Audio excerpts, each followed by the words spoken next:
sort the ballots, and then after that we shall start the counting.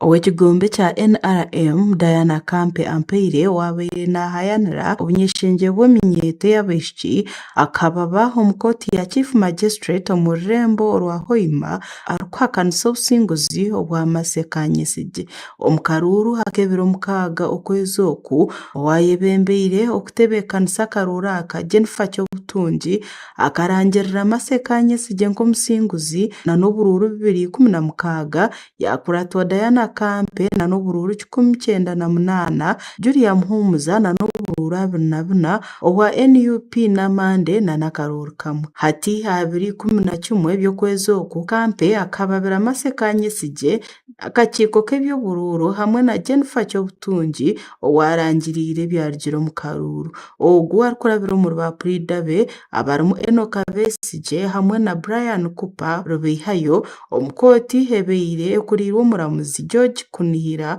bagizire ngu nibenda bagarukemu okubara akaruuru akateirwe omu kishaayi kya Hoima City Stadium. Aba nibagira ngu oburuuru bukabarwa kubi kandi bongera bagira ngu okubara okwakozirwe omwe ahari ba polling agents ba Kampe arikumanywa nka Collins Turyaheebwa nikworeka ngu omuntu waabo akatunga oburuuru 2030 butari 1998 obarangiriire. He counted over 230 votes. Over 230 votes as votes for the applicant.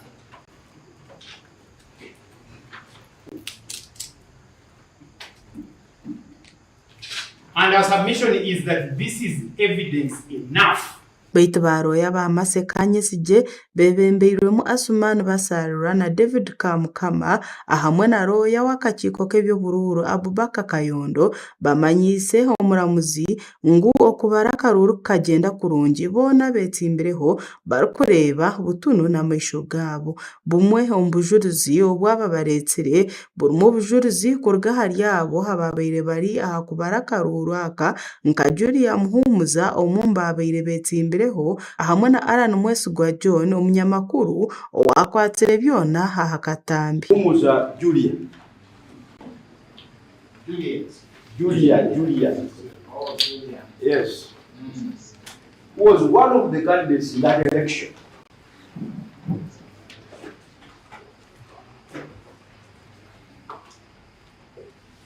Specifically in paragraph 3 of her affidavit in reply, she confirms that the entire counting and tallying process was carried out in a free, transparent and fair manner.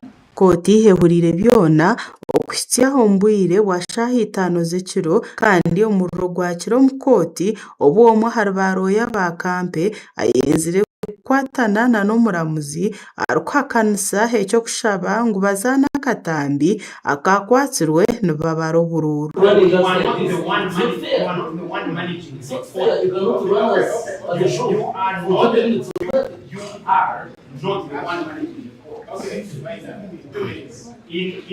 In 1 minute. This is the highest travesty of justice to allow new evidence which was deliberately hidden from us. Even when we complained in the morning that you had the evidence, you did not bring it out. Then you wait at the end and bring it out. It's not fair. Questions for vote to count are time about the worship. You have about only 4 days. I think 4 days.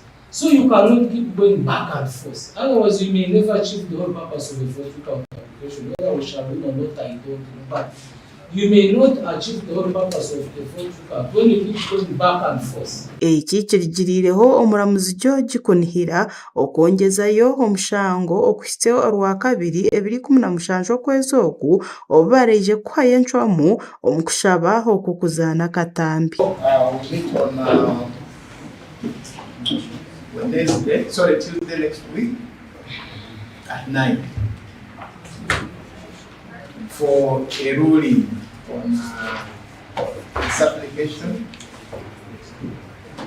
Basically, yes. naye njagala okukubiriza abavubuka bannange abantu obuyinza timwabumpanga enseera bamwabumpanga chairman wa electoral commission wali mwabumpanga waliwo videos zonna mwabumpa mukusana nga buli omu alaba mwabumpanga security weri electoral commission so mbere bakakamu manyi kuno musango tujja kuwangula omwahara barooya bakanyesije Asuman Basalirwa ayorekere okushasha aha muringo ogu barooya batahibe betwarizemu nk'abantu abari omu baara obululu bwali bubalibwa nga ne TV ez'enjawulo ziweerezebwa ng'ebigenda mu maaso kati tugezezaako okugamba nti videos ezo ez'enjawulo ziragibwe mu kooti buli omu ategeere ekigenda mu maaso bannaffe ne bagamba nedda video teziragibwa tewali wetaavu kati mu mbeera eyo abamu ku bannaffe ne basitula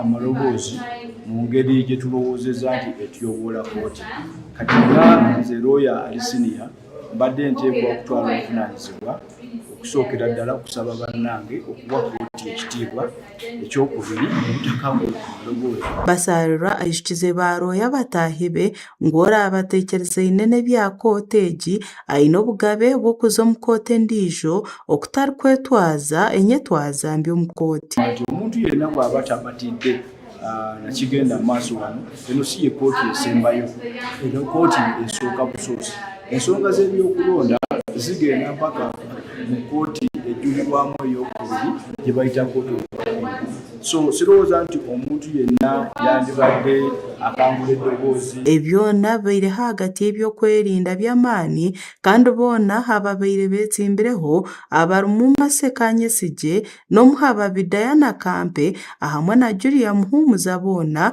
bari omu kooti Gashakwa Gada asaba Wataya Roast.